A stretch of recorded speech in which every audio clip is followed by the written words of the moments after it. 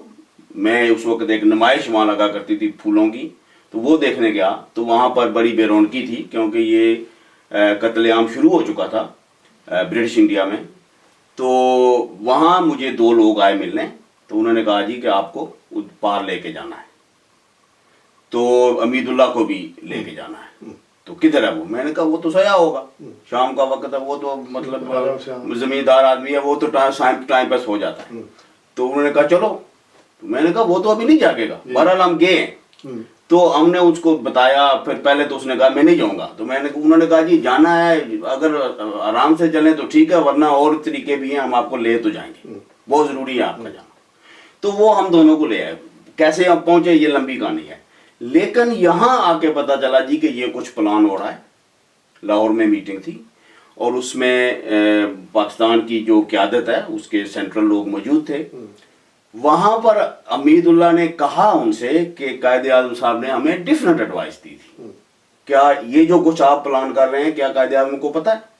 تو انہوں نے کہا جی کہ آپ کا یہ ہیڈ ایک نہیں ہے، یہ ہمارا مسئلہ ہے، آپ سے جو ہم کہہ رہے ہیں آپ نے وہ کرنا ہے. تو اس کے بعد یہ سب کچھ وہاں شروع ہو گیا. 3 مہینے کے بعد ہم کراچی گئے ہیں، اور 3 مہینے کے بعد ہماری ملاقات ہوئی قائد اعظم سے. تو انہوں نے پہلی جو بات ہم سے کہی کہ میں نے تم لوگوں سے کیا کہا تھا اور تم نے یہ کیا کیا ہے وہاں پر، اب بھگتو. تو ہم نے کہا جی ہم نے تو کچھ نہیں کیا، یہ تو آپ لوگوں نے، آپ کے لوگوں نے کیا. اور ہم نے ان سے پوچھا تھا کہ قائد اعظم کو پتا ہے، تو انہوں نے کہا یہ آپ کا مسئلہ نہیں ہے.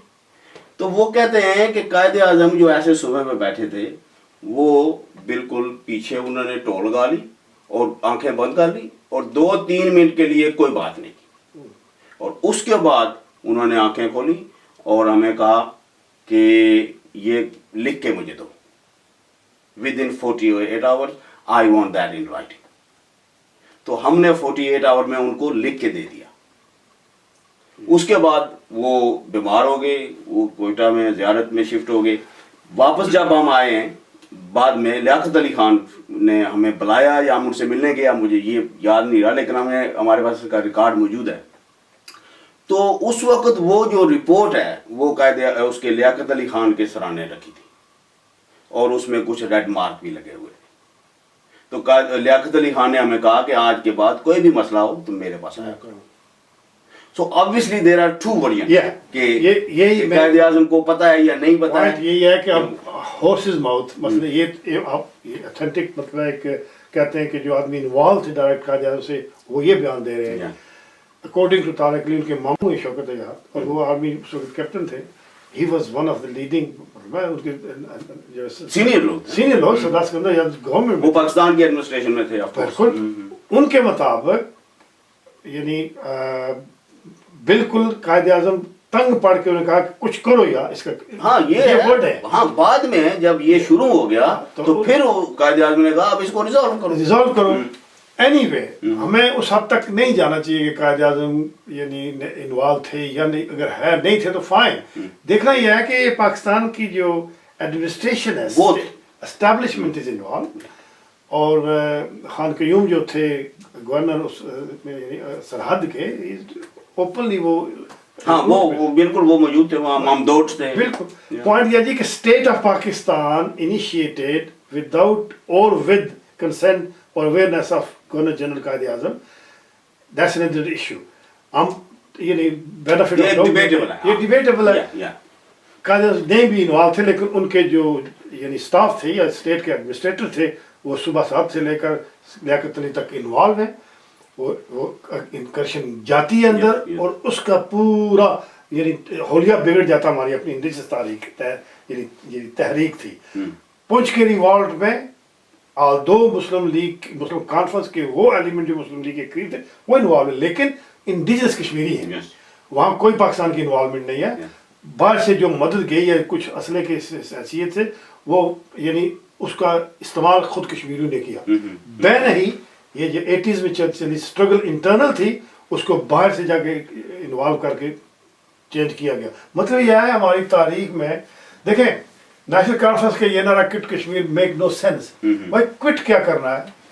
کوئٹ تو برٹش راج کو کہا جاتا نکلو ہمارے ملک سے. Raja is son of the soil, he is a dictator, اس کو ریموو کرنا آپ نے. تحریک اور آپ کا اس کے ساتھ ایگریمنٹ ہوا ہے. ایگزیکٹلی ہونا تو یہ چاہیے تھا. پروسیس جو ہے نا وہ کنکلوڈ ہو رہا ہے. پوائنٹ یہ ہے کہ پروسیس یہ ہے کہ بھائی ایبڈیکیٹ، وی وانٹ ایکچولی ٹو، جیسے کہ پروگرام یہ تھا کہ ہم نے ریپبلک قائم کرنی ہے، راجا کے یعنی سختی اختیارات لے لینے کا. This was struggle. اب یہ ایمیولیٹ کرنا کانگریس کو، that was actually creating a fear in other section of the nationalist movement. مذہبی بنیادوں پر تھی مسلم لیگ، لیکن ان کو ایک بہانہ ملا نا. اچھا پوائنٹ یہ ہے کہ یہ کشمیری لیڈرشپ کی کہہ لیں کہ یعنی دور اندیشی کا ثبوت نہیں دے رہی، دونوں طرف سے مسٹیک ہو رہی ہیں. کوئٹ کشمیر کا نعرہ بھی ہماری انڈیجنس اسٹرگل کو کوئی معنی نہیں رکھتا. ریپبلک قائم کرنے کے لیے کوئٹ کا نہیں نعرہ چاہیے، اس کو ابڈیکیشن کا نعرہ ہے کہ بھائی تم چھوڑو، ہم اقتدار ہمارے پاس دے دو، جیسے کہ دے رہا ہے. اور وہ کہہ رہا ہے کہ میں انڈیپینڈنٹ رہوں گا. What's the problem? اس سے آپ لے لیں، اسمبلی لے لیں، اس کو یعنی کانسٹیٹیوشن ہیڈ بنایا وٹ ہے. کشمیر چھوڑ کے جائے کدھر؟ وہ بیسیکلی کشمیری ہے. Okay that's fine. obviously اس میں بہت سی باتیں ہیں، لیکن ہم تھوڑا آگے چلتے ہیں کہ اوکے دین انویژن ہو گیا. اور یہ بھی اب ایک اور جو نئی جو انفارمیشن آ رہی ہے اس کے بارے میں کچھ لوگوں نے یہ لکھا ہے، ویلی کے جو کچھ رائٹر ہیں جنہوں نے لکھا ہے جی کہ جو پٹیالہ کے ٹروپ تھے وہ ریاست میں 8 اکتوبر سے موجود تھے. جموں میں وہ آ چکے تھے، اور 17 اکتوبر کو وہ ویلی میں بھی پہنچ چکے تھے. بلکہ ریوولٹ کی وجہ یہ بتائی، میرے جو کچھ میں نے حوالے پڑھے ہیں کہ اصل میں جو مہاراجا نے جب فیل کیا کہ بھائی اب ریوولٹ ہوگا یا لوگ مجھے آ جائیں گے وائلنس پر، اس نے تمام اسلحہ جو تھا پرائیویٹ پرسن بندوقیں وہ جمع کروائی تمام کمیونٹی سے. لیکن جو باہر سے پٹیالہ سے اور پنجاب سے سکھ جو گئے وہ نہ صرف مطلب لاٹھیاں لے کے گئے، بلکہ جو جتنے ہمیں یہ میرپور میں یہ خبریں آتی ہیں کہ مانجے دے سکھ آئی رہے جی، مانجے دے سکھ آ رہے ہیں اسٹیٹ میں پنجاب سے. جن سنگھی کا بھی نام چل رہا تھا، جن سنگھی آ رہے تھے. سو یہ پٹیالہ کی ڈیفینیٹلی حوالے ہیں کہ وہاں سے آرمڈ بینڈ گئے کشمیر میں. تو یہ دونوں طرف سے یہ جو انویژن تھی یا جو انکرجنز تھی، پہلے پولیٹیکل ہوئی، پھر سول آرم، اور پھر فوجیں آ گئی، اور یہ ڈیوائیڈ ہو گیا. ہندوستان obviously everybody knows کہ Hindustan was waiting for the excuse. اس نے کہا جی کہ ہم نے فوجیں داخل کرنی ہے، ہمیں اجازت چاہیے.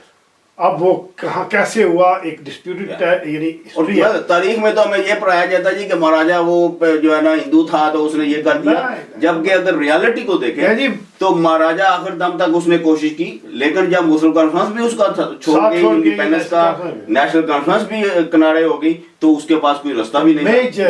نیشنلسٹ موومنٹ سے میجر ہوئی ہے، کہہ لیں کہ بلنڈر ہوا کہ راجا کو اس پوزیشن میں ڈالا گیا کہ ہندوستان کی جھولی میں جائے.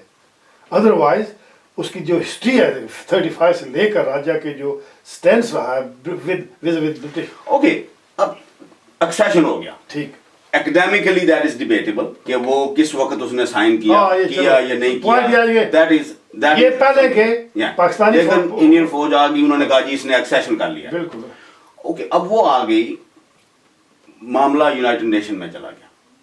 ٹھیک ہے جی. وہاں پر جو ریزولوشن پاس ہوتی ہے پہلی کہ 13 اگست 1948 کہ جنگ بندی ہوگی, پورا جو ٹروس ایگریمنٹ ہے سب کچھ اس کی ڈیٹیل کیسے ہوں گی, اور پھر ایک ریفرینڈم ہوگا جس میں لوگ فیصلہ کریں گے کہ کیا کرنا ہے.